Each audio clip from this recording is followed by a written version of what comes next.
Hello and welcome to the Debrief Live. I'm Angus Scott, and to be voted the best player on the planet once must be the pinnacle in anyone's footballing career.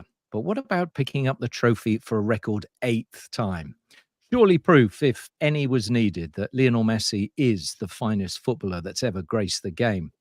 Surely reason in itself to spend a whole episode of a podcast dedicated to the great man. So this week we asked the question, what next for Lionel Messi? Well, in honor of his greatness, we've assembled two journalists at the top of their game and who, if there was a Ballon d'Or for journalists, perhaps a Stilo d'Or, then these two might have been battling it out for years. First, Ben Jacobs. Hello, Ben. I'm not sure about that. Top 25 for me. I think Guillem is more likely to be contending for the trophy, but I would fancy myself for top 25. That's not a bad place to be. Well, as Ben has hinted, alongside him, a journalist who is closer to Lionel Messi than any other, Guillem Balague, whose official biography, Messi, the definitive biography, the only official one, will be the must-read for all football and Messi lovers in the coming weeks. Guillem, great to have you on the debrief. Hello, Angus and Ben. And if you introduce every guest like that, you should use them like that. You're going to have them every week. Do you need me next week? Yes, why not? But you are. Well, actually, next week, you'll be talking about Messi, as you probably will be for the next few years, or maybe the rest of your career, because you're in Miami for Soccer X as well. Yeah, Soccer X, which is 14th and 15th of November. So that's what, Tuesday, Wednesday, flying on the Monday. And as well as other things like being in a panel with Ben, I will be also chatting about this book I've got in my hands, which is the updated, as you said, authorized book on Messi. You say I'll be talking about Messi in the next few years. It's been a constant since he was, 20? So it's been a trouble that we've done together, and I'm privileged, I must say, that he's allowed me to tell the story all these years. I must be on the 6th update of this book, but it's normal. I think we published it for the first time when he was 26, 27, and since then a lot of things have happened. Well, they have, and within the past 7 days, he's picked up his 8th Ballon d'Or, which is quite phenomenal even by his standards. Yeah, I was in Paris, and I felt a bunch of things. One, I presented commercial events with him for a while, 7 or 8. We've sold everything. We sold phones, we've sold Chevy machines, we've sold all kinds. And throughout the years, what I saw is that he was getting more and more comfortable with having to deal with the public. But you had to brief him a lot at the beginning, then a little bit less as things progressed. In Paris, he had this course ready. And I know he prepared it a little bit, but prepared it between things, because he actually got into Paris at 8:30 in the morning that same Monday. And then we'll fly back past midnight to train the next day in Miami. So it's not that he had a lot of time to prepare it, but he seemed so comfortable on that stage. He was allowing his family to be part of that scenario and that what it seemed to many like a goodbye. He was also, and this is very, very important, I feel, he was very comfortable talking about the next thing, as in hinting, and more than hinting, that Mbappe, that Haaland, Jude Bellingham will be the next ones fighting for that trophy. Now, sports psychologists will tell you, and I explore that in detail, for instance, in the Cristiano Ronaldo biography, that there are players that they are in a running machine constantly. And the day that the running machine stops, that is when they have to retire and disappear from the stage. They're not prepared. Obviously, I mentioned Cristiano because I think he's one that is not prepared. The day the machine stops, he will collapse, I feel. I've always had that impression. With Messi, I wasn't sure. But what I'm saying is, little by little, in every decision he takes, a step towards the end. Oh my God, it hurts to say that, but yeah, to the next stage, if you like. He seems quite okay with what's coming. Guillem, let's just take a step back to a year ago when Messi wasn't even nominated for the Ballon d'Or. He'd struggled in that first year at PSG. Can you give us some insight at that point as to what was going through his mind in the build-up to the World Cup, when obviously everything changed. This is interesting, Ben, because the way the story has been told of Messi for a while was that he was comfortably in Barcelona. What would have happened if he had gone somewhere else? Would he succeed? And one thing that has to happen for anybody to succeed is that the context is right. And quite clearly, the first thing that happened was that he said goodbye to Barcelona crying.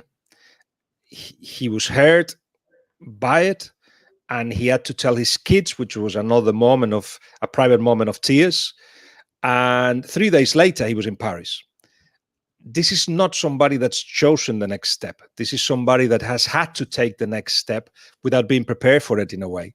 And I remember talking to him the day after he arrived to Paris, and he was very openly saying he was worried about Thiago, his oldest son, because he reminded him of him, as in he carries everything inside. Everything seems to be fine in the outside, but it's in the inside where everything goes crazy, if you like, sometimes if the context is not right. So he was worrying about Thiago, and of course he was worried about himself, and with the right reasons. So the first thing that happened, they moved into an hotel. I went to the hotel, lovely hotel, but a month and a half in that hotel with 3 kids that love to run around, not ideal. The room was huge, as you can imagine, a suite of the biggest standards, but not great.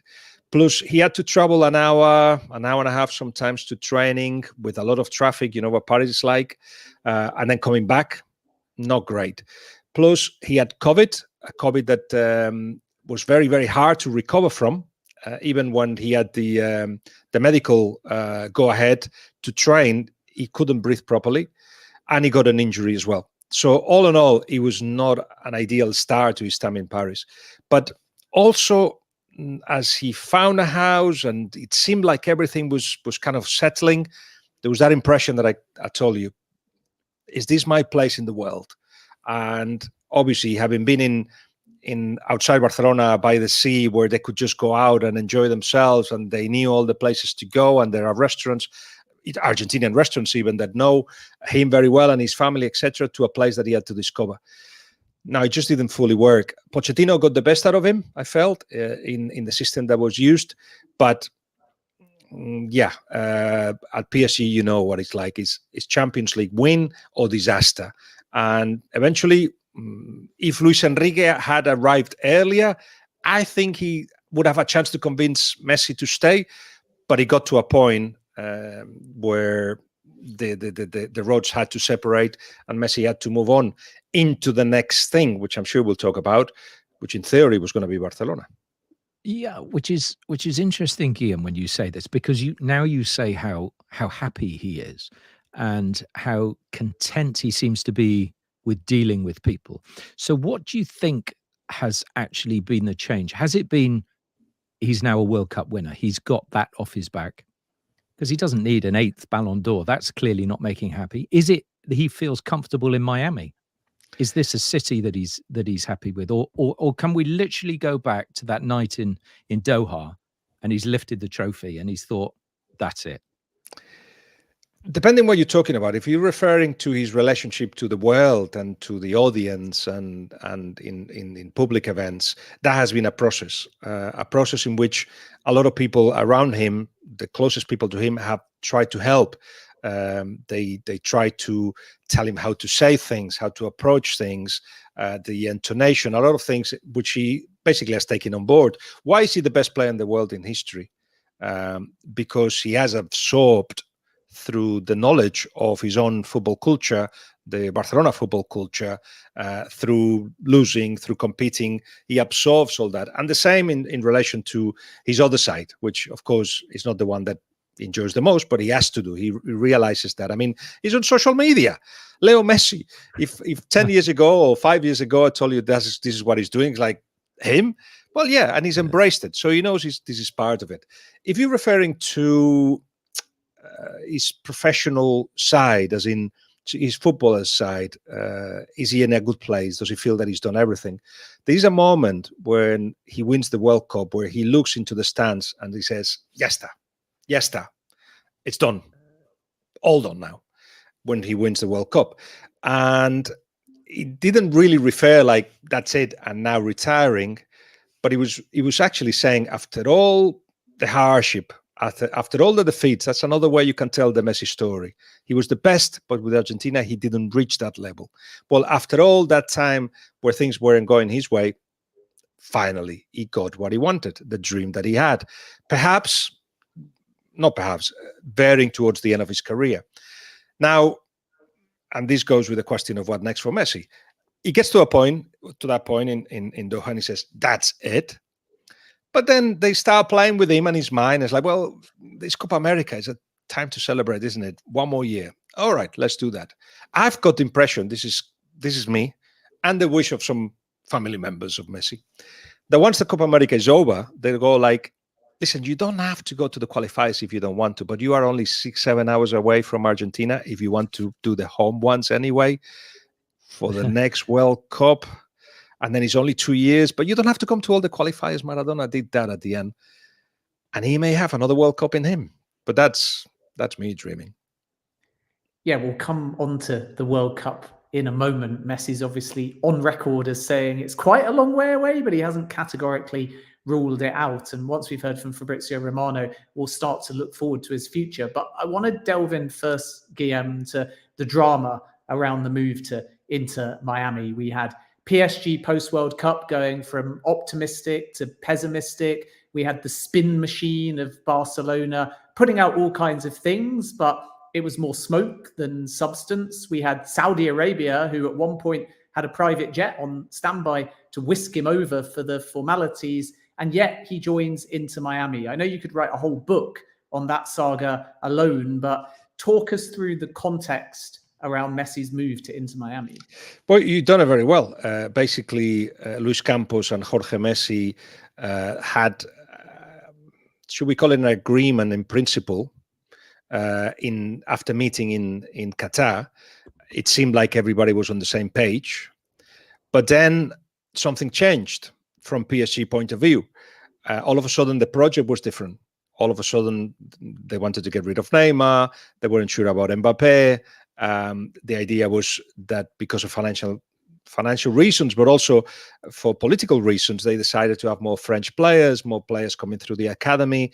A lot of things that was not exactly what was sold to Jorge Messi in those meetings in Qatar. So it got to a point where Leo Messi goes to Saudi Arabia and he gets fined, even though he felt that the club had been won, etc. In any case, at that point, it was like, no, we cannot continue here. The fans were against him, against Neymar, and generally against how the club was run. So that finished. From that point on, and different to the move to PSG, there was time to think. But yes, you call it the spin machine of Barcelona. Barcelona made all the right noises, but did none of the gestures that you have to do to bring Messi to Barcelona. And many would say, because Messi didn't want to go. No, it's actually because Barcelona did not put the conditions at all for Messi to make his move to Barcelona. He would have gone. Of course he would have gone. And as he said when he said goodbye before going to PSG, they asked him to halve his wages. He said yes. And when he was asked, why didn't you halve them even more or reduce them even more? He said, nobody asked me. So it was the same here. There was a WhatsApp message to Jorge Messi with a kind of a look of an offer, but nothing official, nothing definite, which meant that, all right, if that's not going to happen, what I'm not going to do, Leo thought, was wait until August to see if things happen and find myself in the same situation that I did find just before going to PSG. So he had to take a decision. The Saudi Arabia money was, yes, available, and a jet too.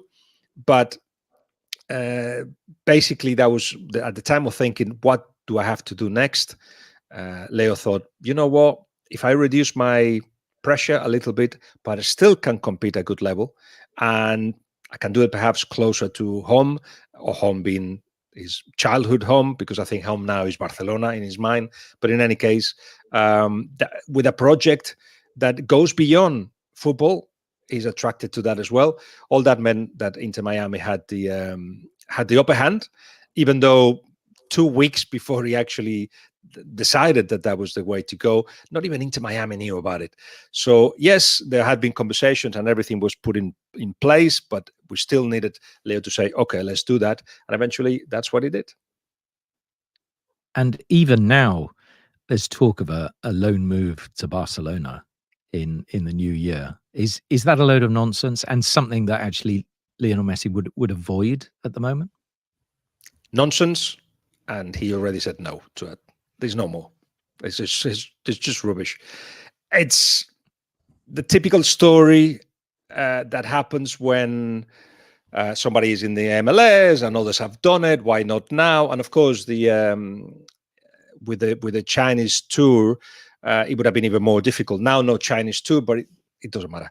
He's probably going to have the longer holidays, but not massive, not 2 months, month and a half, I would say, but the longest that he's ever had as a player. Part of that decompression, if you like, that is taking place in his life, but still with the ability to, as he suffered a little bit of a couple of injuries while he was at Inter Miami, be the possibility of actually recharge batteries and then come back and then train in the way he trains, competing all the time and aiming to take Inter Miami to the highest position he can. We'll discuss what the future is then for Lionel Messi further in just a few minutes. But a little bit earlier, we caught up with the transfer guru, Fabrizio Romano, to get his take on all the transfer rumours circulating at the moment. But we started by asking him about Messi's record 8th Ballon d'Or win. Yeah, incredible. And I think he created something historical during the World Cup. So I think it's absolutely normal to see the Ballon d'Or in his hands. It also feels insane to see Erling Haaland scoring that amount of goals and not having a Ballon d'Or. So I agree with Pep Guardiola when he says that they have to do 2 separate Ballon d'Ors, because it's incredible to see Erling without that, but I'm sure that he will win that in the future. So I really agree with Leo Messi, what he said about Mbappe and Haaland. It was a really positive message because they will be there for sure. And I think Jude Bellingham will also be there in the future. Well, they stand more of a chance with Messi, less and less likely, I suppose, to win it from now on. But another name you mentioned there, Kylian Mbappe. Now, what is his future? Real Madrid saying they've made no contact, but is there any chance of a January move, or are we going to have to wait until the summer?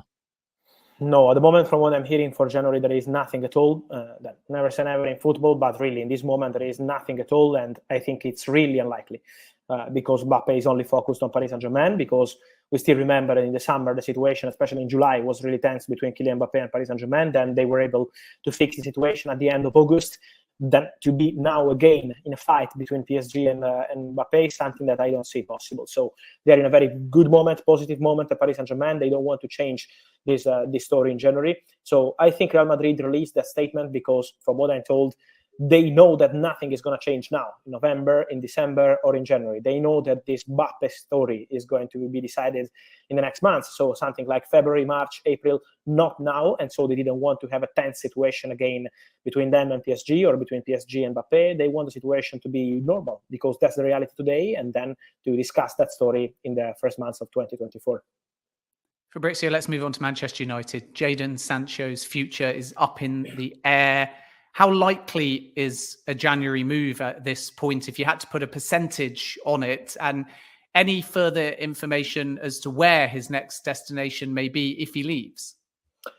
Yeah, well, the destination is not clear yet because I think it will depend on many factors. I saw again many rumors about Borussia Dortmund, and obviously they really like him. But I think for many clubs in this moment, being a crucial moment of the season, they're waiting to decide what they want to do in the January window. So, for example, for Dortmund, it's crucial to see whether they will be again in the Champions League, or maybe in Europa League, or maybe not even in European competition. So it's important for them to wait for December before deciding anything on January signings. And same for many other clubs around Europe, maybe in Italy, in England. Many clubs are waiting before entering into concrete discussions. But to put a percentage, I would say that we are close to 99% for Jadon Sancho to leave Manchester United.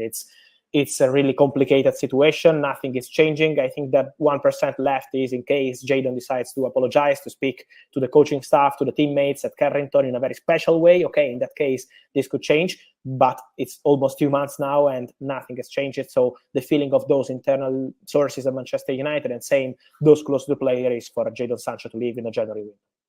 What about Scott McTominay. With Casemiro injured and McTominay in good form, do you think a January exit is less likely now compared to a few weeks or months ago?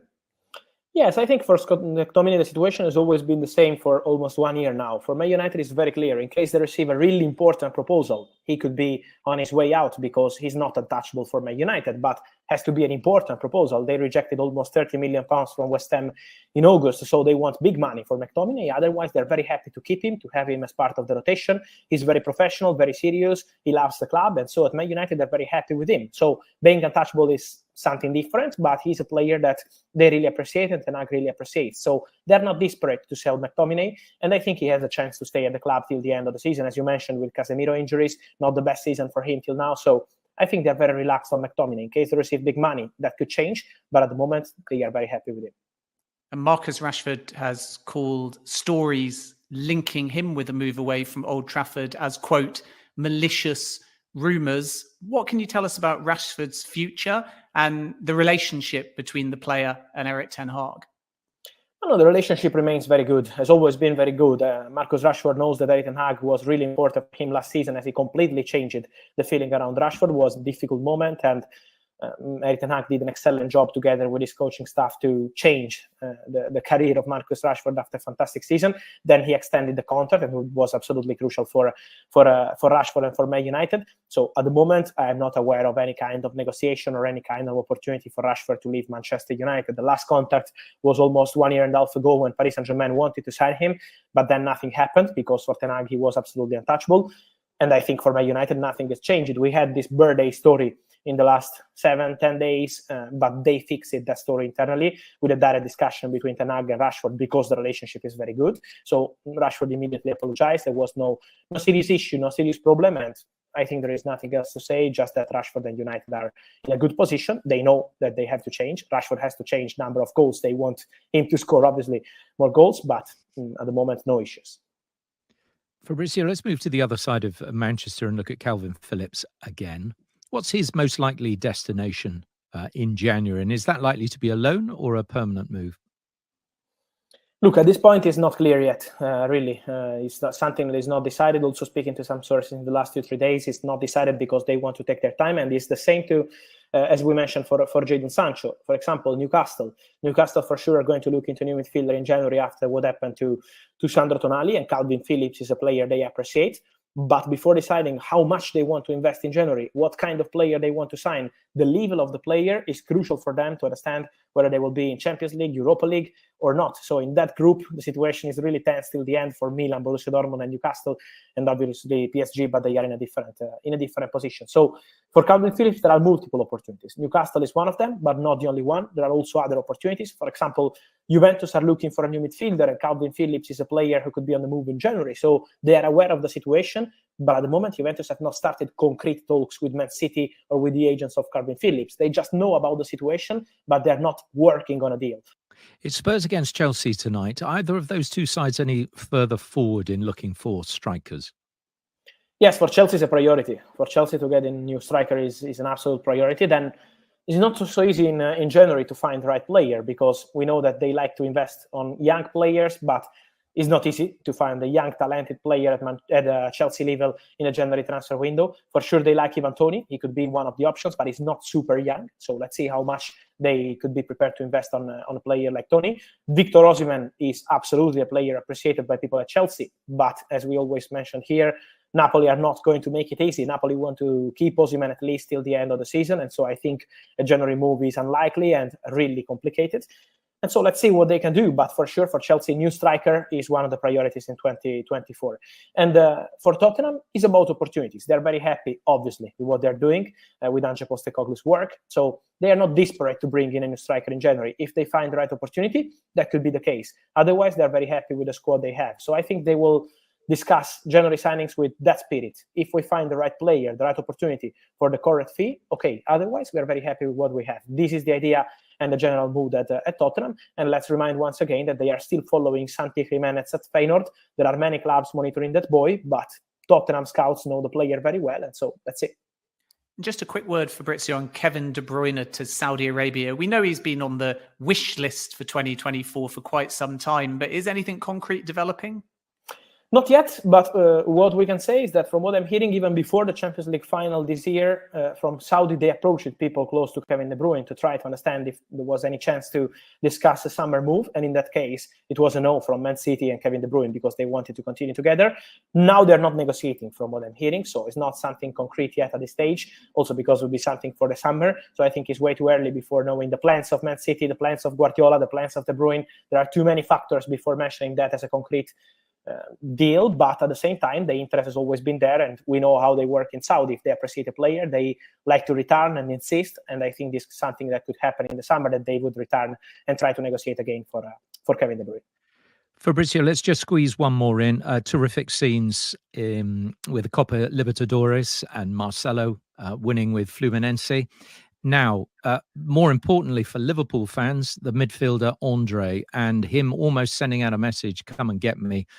What would Liverpool like to do with Andre? Bring him over as soon as possible? Is that still on the cards? Yeah, he remains a player appreciated by Liverpool. As the player confirmed, they wanted him in the summer, but then the player and Fluminense decided together against the move because they wanted to follow this dream of the Copa Libertadores and then probably leave in the January window. So that's why they rejected. He remains on Liverpool list, but from what I'm hearing, it's not only Liverpool. There are more clubs from Europe trying to understand the conditions of the deal, what Fluminense would be open to accept in January. So at the moment, it's really evolving. I think in the next 2 weeks, the situation could be more clear because some discussions will take place to understand the final price, the intention of the player. But Liverpool are still interested. Let's see if they want to invest money, because I think it has to be something around 35, 40 million euros. But he remains a player really appreciated by those who decided Liverpool. That's Fabrizio Romano talking to us a little bit earlier. But we are discussing what's next for Lionel Messi. We'll talk to Guillem Balague, his official biographer, in just a moment. But Ben, there's one bit of transfer news we didn't talk about to Fabrizio, and that was an interesting one. Emma Hayes leaving WSL Chelsea, and it looks like, it's unconfirmed as far as I understand it, heading to the US to be their women's national coach. Yeah, that one's almost certain. Emma Hayes' next destination will be America. She'll take up the role as the US women's national team head coach, and discussions at the time we're live are advanced, and the feeling is that it will be a done deal in the coming weeks, but she won't leave until May. And it's a big blow for Chelsea because it won't just be Hayes, but Denise Reddy, the number 2 at Chelsea at the moment, will also depart, and there'll be time for a transition, and Emma Hayes will have some say over who the next Chelsea women's manager is. But for the US women's national team, they're getting a fantastic coach, a pioneer in the women's game. Let's not forget that Emma Hayes has been at Chelsea for over a decade, and during her tenure at the club, she's won 6 league titles, 5 women's FA Cups, 2 FA Women's League Cups, and in addition to that, she's taken Chelsea relatively far in the Women's Champions League as well. So a fantastic time at Chelsea. But her dad always said to Emma that the USA was the place to be. And Emma Hayes has got some excellent contacts and friends out in that region. So it's no surprise that she's been tempted by this role. And although she won't leave Chelsea in May, over the coming weeks, we're going to learn that that deal is done. And Matt Crocker, who's the new sporting director for both the men and the women's side of the US soccer setup, has been influential in luring Hayes over. So Chelsea announced that Hayes was leaving in the last 48 hours. And it was a big surprise to many. Even those within the dressing room only learned about the news about an hour before the official statement came out. But Hayes to America is a done deal, and it's going to be a fantastic appointment. And it means, of course, that we might get a British coach winning a World Cup for America. Well, I was going to say that would be very nice. But you're talking about America being the place to be. Let's turn it back to Lionel Messi, clearly an Inter Miami Angus, player. can I just say one thing about Emma? Yeah, of course. Emma is a reference to all of us that are in football, either one side or the other of the game. As you know, I'm the chairman of a football club in England, and the way he conducts herself, the way she respects the opposition, how she treats the profession. There's a lot of things that I adore about Emma, and she knows it. So much so that there is only one mural at the moment of Emma Hayes in one wall in the whole of the world. And that's at the ground of Biggles United, the club I'm chairman of. We decided to put a mural because when the men's and the women's, the girls and the boys walk into our pitch, they know that that is the reference, that is the way to behave, and that is somebody that you have to keep an eye whatever she does next, because it will be excellent in whatever she does. So very much looking forward to seeing her in charge of the Yes, United we States. wish her every success. I thought you were going to say that the mural was in your bathroom or something, but thankfully you did. No. You didn't say that. But as I have to say, of all the people in the game, men's and women's, listening to Emma Hayes is always so fascinating and insightful. And I remember a colleague of mine called Tim Capel, who used to work with Emma at Eurosport and commentated with her a lot when she was a co-commentator, well before she hit the other headlines of sort of domestic UK TV. He was banging on about her, saying, you've got to get her on ITV or wherever I was at the time, because she's that good. And I'm glad she was got the best. She was the best commentator of the Russian World Cup by a mile. Yeah, well, by a mile. I agree. She's so knowledgeable. Yeah. Anyway, back to Lionel Messi. Yeah. For him, America is the place to be. America is the current place to be for him. Do you feel, Guillem, it's going to be the last club that he plays for? Yes. Yeah, I say that because now there's a life side to it. He needs to have his family comfortable and happy, and he will do that. He will go back to Barcelona in some capacity, but Inter Miami will be his last club. I'm pretty sure of that. There was a point long ago in which the Messi started considering the possibility of going back to Argentina, but the situation in Argentina is difficult. With half of the population are in poverty status, so there's a lot of tension. It's just not the right place to go. But I must say that I hope the MLS and Inter Miami as well raise their game. They've got Leo Messi with them, and to do that, it's something that everybody has to take advantage of. What I'm trying to say is that if you want to bring the Leo Messis into the MLS, everybody's got to be at the highest standards possible. And that's something that the MLS, I'm sure, are trying to achieve. And also Inter Miami, I think it's been a shock to everyone, both the MLS and Inter Miami, what Messi represents for the world and what that means in terms of interest, in terms of commercial deals, a lot of things that has come to a little bit of a shock. But everybody's trying to adjust to it, and as they progress on that will make Messi's life even easier. And yes, he is happy. He wants to win, surrounded by friends now. I don't know if Luis Suarez will end up going to Inter Miami or not, but certainly he's got Jordi Alba and Sergi Busquets, who are two of his closest friends, both on and off the pitch. The fairy tale, Guillem, for when you update the book in 3 years' time would be Messi stays at Inter Miami, he wins a bunch of silverware within MLS, and then he finishes off with a World Cup. He defends his title and walks off into the sunset or the boardroom at Barcelona, whichever way you want to look at it. How likely, given that Messi's so coy when asked about it, is another World Cup for Messi? He's won the previous one. It's just that the wanting to win more is something that he hasn't abandoned him. So obviously he was changing to the MLS right now and halfway through the season, and the situation that Inter Miami were in, he couldn't help a lot. But the idea is to win the MLS and be the best player and score more goals than anyone. That's what he's thinking of. That will keep him at a good level. And you don't have to, well, if you're Messi, you don't have to run a lot, and you don't have to be the sharpest physically either, as we saw in Qatar. So let's see what happens in Copa America, and really, literally, this will be speculations, because for him, it's going to be year after year. There'll be a year in which, as we said earlier, part of this goodbye, that is long goodbye, that he's saying to the football world, one day will be like, now is the real goodbye. And I think he will be okay with it, but that's nowhere close yet. And 2 or 3 years, I personally see it. And if he keeps competing, he will be with the national team. And I mean, imagine Copa America goes well. For a year, hardly goes to the national side. You rest, you do MLS. And then it's like, in 1 year, there's another World Cup. Of course he'd like to go, I think. Do you feel he cares or doesn't care about any rivalry with Cristiano Ronaldo these days? But that's all story now. That's an old hat now. I personally feel that Cristiano Ronaldo was the best goal scorer in history, and Leo Messi the best player in history. And with that, I will resolve the debate in a way. But quite clearly, they made each other better. There's no doubt about that.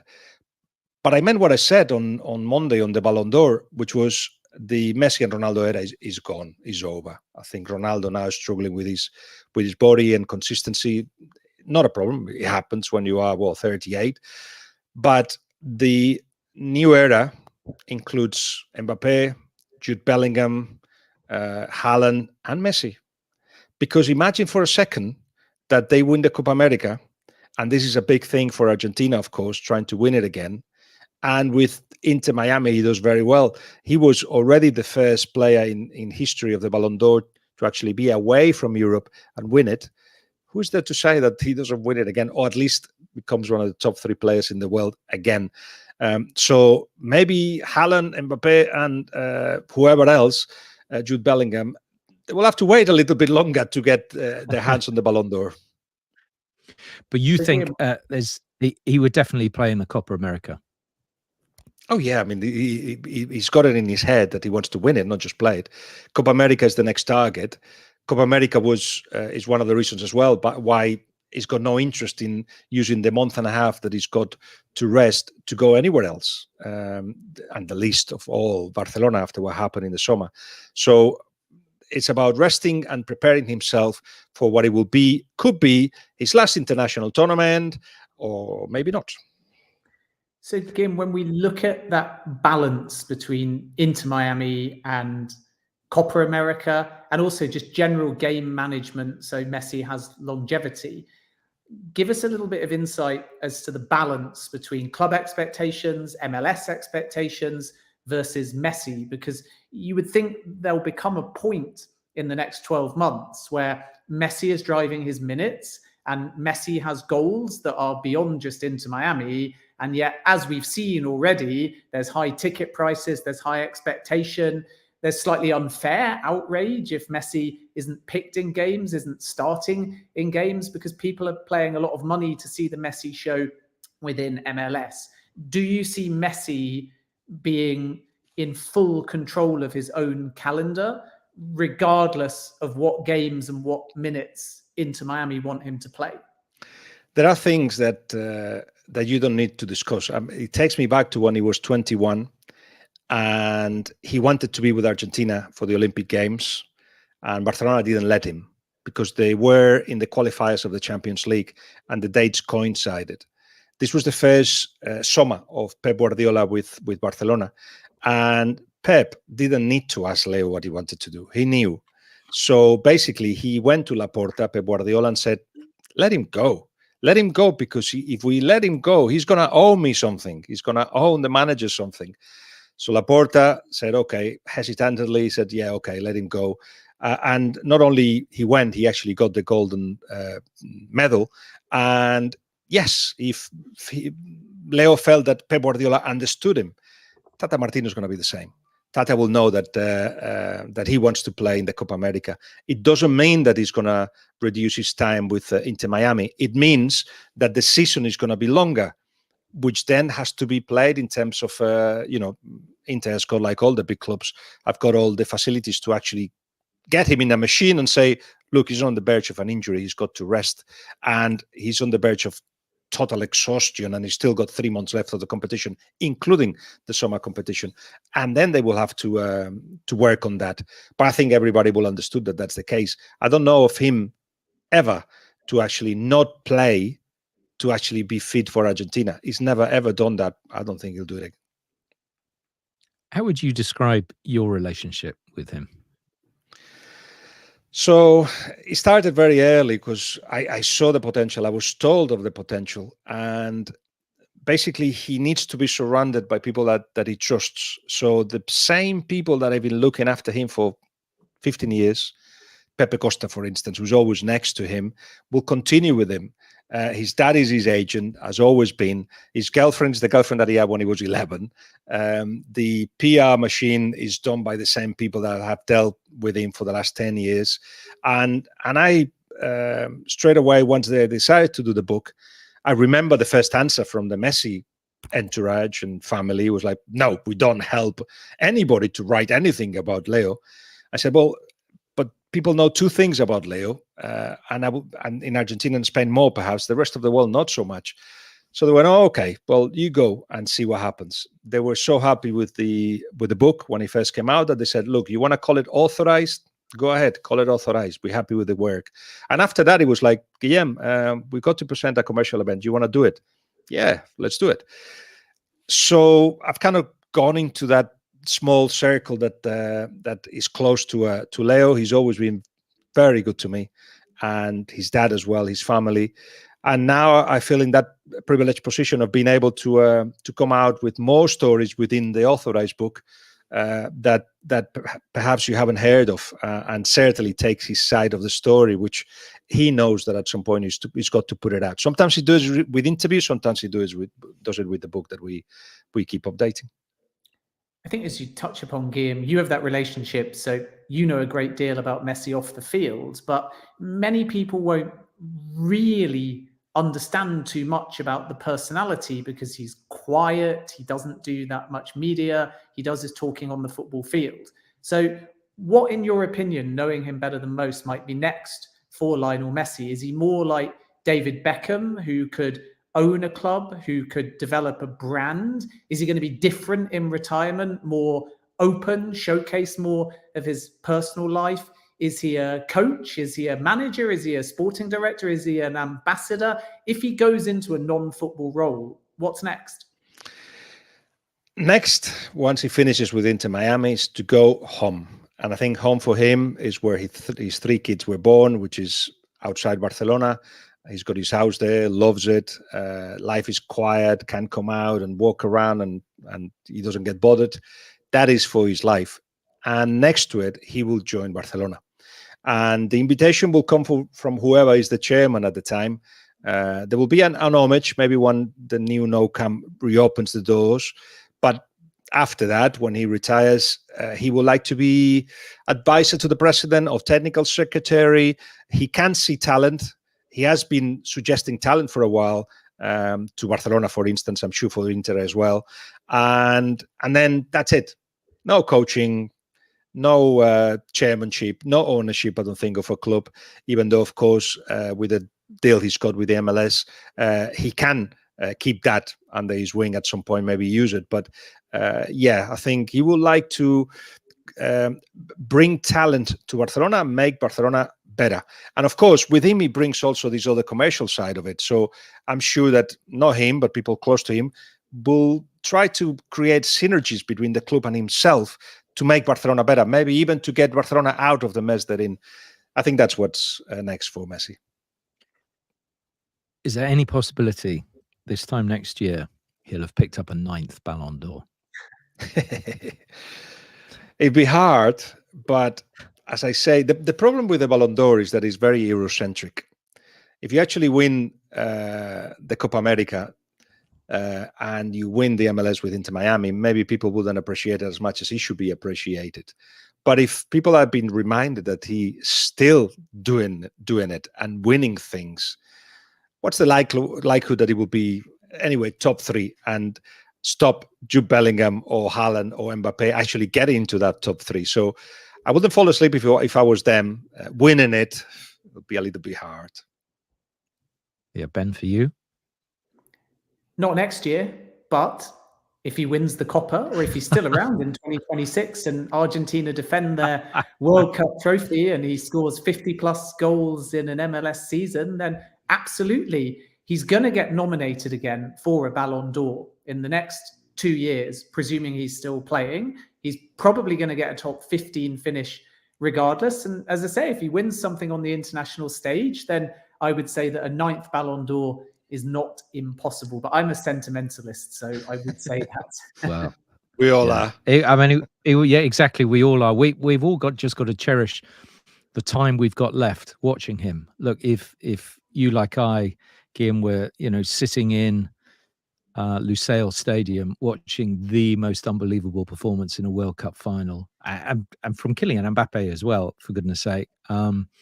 You just pinch yourself and think we've been very lucky to experience unbelievable moments that he's gifted us, and you've been very lucky to sit alongside him for much of your career and enjoy it at close quarters, which is why it's all in your new book, the only authorized those that are biography looking, of this one. That is it.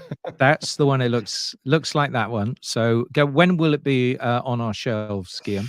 So basically, on the UK, it will be from the 16th of November. I think in the United States arrives in February, but it's been translated to about 20 languages. So little by little, each one of them will have their update, and will take the story of Messi to winning the World Cup and to moving to Miami. Brilliant. Well, and talking of Miami, if you are listening to this and you're in Florida or near Miami, then Guillem and Ben will both be at SoccerX, which is coming up very shortly, and you can listen to these wise men, these two wise men, all over again, talking about Lionel Messi and lots more besides. I think that's right. That's right. Yeah. Not that that you're wise, but the fact that you will be. I was checking when that is. SoccerX Miami. I'll be talking about Messi, something called Knowing Messi, the 14th of November, 1 p.m. to 2 p.m. in the Mana Wynwood Convention Center, whatever that is. If anybody's around, come over. Exactly. And there's a golf course go and see them both. Oh, excellent. Ben, you're always looking for extracurricular. That's it. Guillem will be talking. I'll be on the golf course. Yeah, probably the best way around. But both, thank you very much indeed, Guillem. All the success in the world with the book. It's already a bestseller. It's done about 8 prints, as you said. I think before he retires, you'll still have a few more chapters to write and rewrite, and then ad infinitum, I would have thought. Then I'll have to come back here and talk about it. Thank you, Angus, and I'll see you in Miami, Ben, next week. Look forward to it. That'll be great. Guillem, Ben, thank you both very much indeed. You've been listening to The Debrief, and we will be speaking to you next week. Bye-bye.